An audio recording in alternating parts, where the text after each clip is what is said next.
Reports have surfaced that an attempt is being made to cover up a serious fraudulent deal involving the importation of dairy heifers from Australia dating back to 2012 all the way up to 2018. Sri Lanka spent $37.3 million to import 5,000 dairy heifers from Australia for dairy farms operated by the National Livestock Development Board from 2012 to 2015. A majority of the dairy heifers imported from Australia's Willard without following proper procurement process died as they could not adapt to Sri Lanka's climate.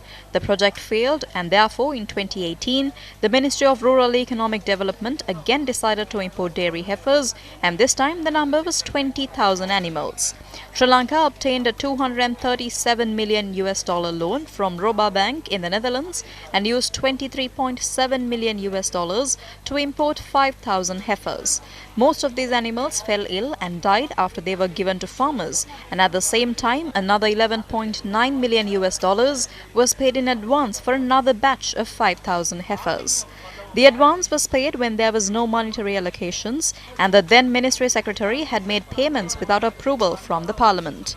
The payment was made 5 days before she retired, and her spouse is a high-ranking public servant at the moment. This serious matter was taken up in court on Wednesday. Heifers were imported from Willard for this project for breeding at a cost of 4.46 billion rupees. 4,495 heifers were imported and only 504 are alive today. There were many complaints from farmers. The officials who went overseas to inspect the animals took only 2 to 3 days. Pregnant heifers were shipped and all of them died.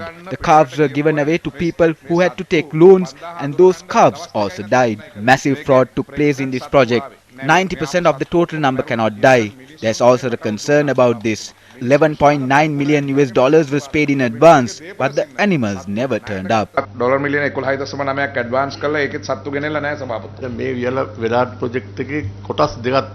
There are two phases in this project. The first phase was to import 5,000 heifers to the NLDB. The second was for the farmers. NLDB is not connected to that.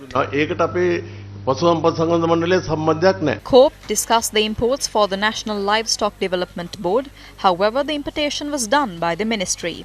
Therefore, shouldn't the matter be grilled at the Committee on Public Accounts or COPA and not COPE? Multiple audit reports revealed massive fraud in this deal, and yet no one is penalized. Who is being protected? Shouldn't those behind the deal from 2012 to 2015 also be investigated?